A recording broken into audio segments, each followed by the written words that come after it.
Halo semuanya, perkenalkan nama saya Tarida Paulina Syahaan dengan NIM 21050408080 dari Prodi Ilmu Hukum Fakultas Ilmu Sosial dan Ilmu Politik Universitas Maritim Raja Ali Haji.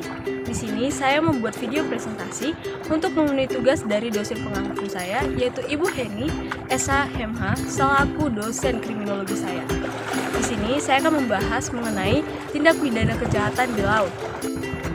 Pertama, kita akan membahas mengenai pengertian tindak pidana kejahatan di laut.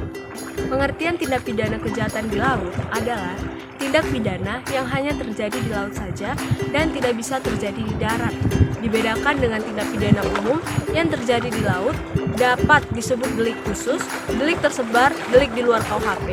Karena tindak pidana laut merupakan tindak pidana khusus, maka tindak pidana laut memiliki kekhususan dalam penyelesaiannya yang menyimpang dari KUHP atau tindakan pidana umum, tapi di dalam KUHP tetap meliputi tindak pidana laut.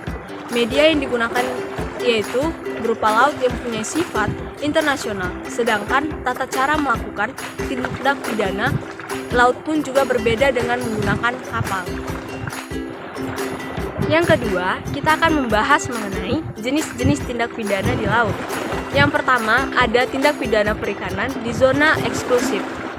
Diatur dalam Undang-Undang Nomor 5 Tahun 1983 tentang ZI Indonesia, Undang-Undang Nomor 45 Tahun 2009 tentang perubahan atas Undang-Undang Nomor 31 Tahun 2004 tentang perikanan. Pengertian UU penangkapan ikan secara harfiah diartikan sebagai kegiatan perikanan yang tidak sah, kegiatan yang tidak diatur oleh peraturan yang ada, atau aktivitasnya tidak dilaporkan pada suatu institusi atau lembaga pengelola perikanan yang tersedia. Ada 3 jenis tindak pidana perikanan di zona eksklusif Indonesia. Yang pertama ada illegal fishing, merupakan kegiatan penangkapan ikan secara ilegal di perairan wilayah atau ZI negara, tidak memiliki izin dari negara pantai. Yang kedua, unregulated fishing, merupakan kegiatan penangkapan ikan di perairan di wilayah atau ZI suatu negara yang tidak mematuhi aturan yang berlaku di negara tersebut. Dan yang terakhir itu ada unreported fishing, merupakan kegiatan penangkapan ikan di perairan wilayah atau ZI suatu negara yang tidak dilaporkan baik operasionalnya maupun data kapal dan tangkapannya. Selanjutnya, kita akan membahas mengenai tindak pidana pelayaran. Secara garis besar, tindak pidana pelayaran adalah perbuatan pelanggaran terhadap segala sesuatu yang berkaitan dengan angkutan di perairan, ke pelabuhan, serta keamanan dan keselamatannya berdasarkan kualifikasi Undang-Undang Nomor 21 Tahun 1992 tentang pelayaran. Pelayaran diatur dalam Undang-Undang Nomor 17 Tahun 2008 tentang pelayaran. Selain itu, juga terdapat dalam KUHP pasal 466, 560, dan 561. Selanjutnya, kita akan membahas mengenai tindak pidana kepabeanan. Tindak pidana kepabeanan adalah pengangkutan barang yang keluar atau masuk dalam negeri melalui laut tanpa dilindungi atau tidak sesuai dengan dokumen kepabeanan. Selanjutnya, kita akan membahas mengenai tindak pidana pencemaran laut.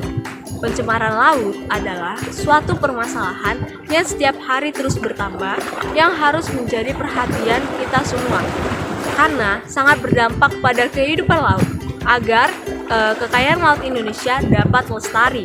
Pencemaran laut sangat bermacam-macam, dapat berupa limbah industri, sampah laut, tumpahan minyak, dan lain-lain. Untuk mencegah terjadinya pencemaran laut, pemerintah telah mengatur Undang-Undang Nomor 32 Tahun 2009 tentang perlindungan dan pengelolaan lingkungan hidup. Yang terakhir, kita akan membahas mengenai penyeludupan. Laut menjadi salah satu yang sangat sering menjadi tempat bagi para pelaku penyeludupan seperti narkoba. Penyeludupan sendiri diatur dalam Undang-Undang nomor 10 tahun 1995 tentang kepabeanan.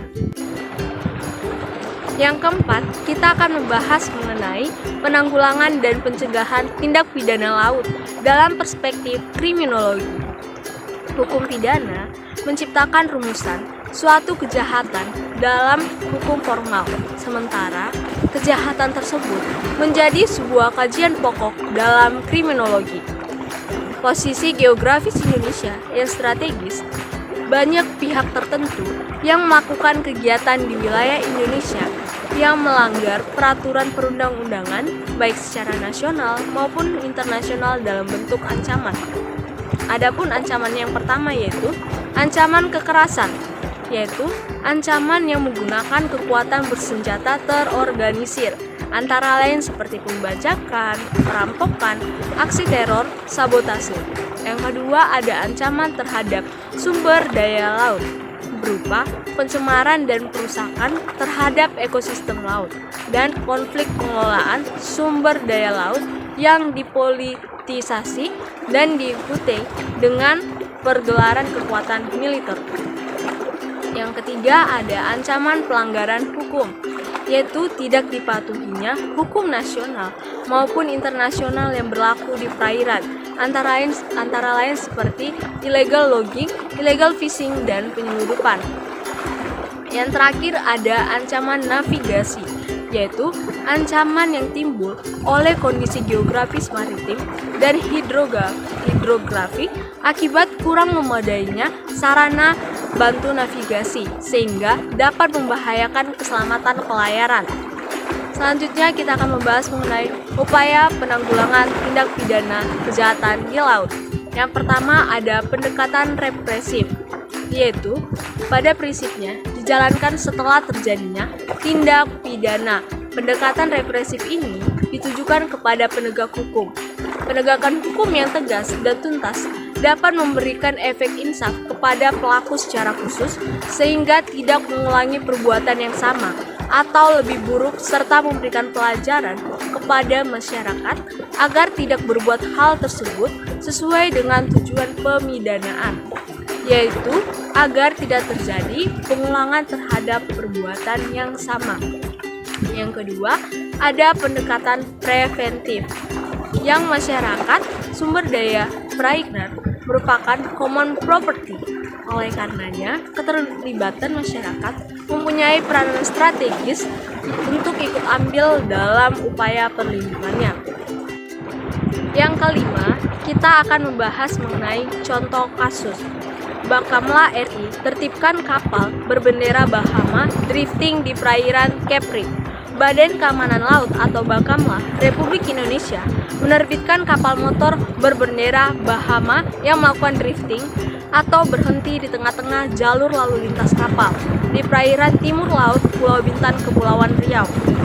Kapal KN Pulau Marore 322 milik Bakamla RI menerbitkan kapal motor berbendera Bahama di perairan Pulau Bintan yang melakukan drifting, ujar Komandan KNP Marore 322 Letkol Bamkla Yuli Eko dari keterangan tertulis yang diterima dari Batam Minggu. Yuli menjelaskan, kapal tersebut ditertibkan karena kapal itu berhenti di tengah-tengah jalur lalu lintas kapal lainnya yang tentunya membahayakan keamanan dan keselamatan lalu lintas kapal yang berlayar. Berdasarkan komunikasi dengan kapal motor berbendera Bahama tersebut, diketahui bahwa kapal tersebut bernama MV PX Geo 2. Dari keterangan Kapten MV PX Geo 2, mereka beralasan bahwa kapal berhenti dikarenakan menunggu jadwal masuk Singapura pada tanggal 6 Desember 2022. Walaupun begitu, hal tersebut tidak diterima karena berpotensi mengganggu ketertiban jalur lintas kapal, ujarnya pula. Oleh karena itu, pihak Bakamla RI segera menyarankan MV PX Geo 2 agar bergerak menuju area Lego Jangkar yang telah ditentukan oleh negara pantai Indonesia dan Malaysia. Menanggapi teguran itu, mereka langsung bergerak menuju area Lego Jangkar dan dibayangi KNP Marore 322, ujar Uli. Sekian dari presentasi saya, Bu. Jika ada kesalahan kata, saya minta maaf. Saya ucapkan terima kasih. Selamat siang.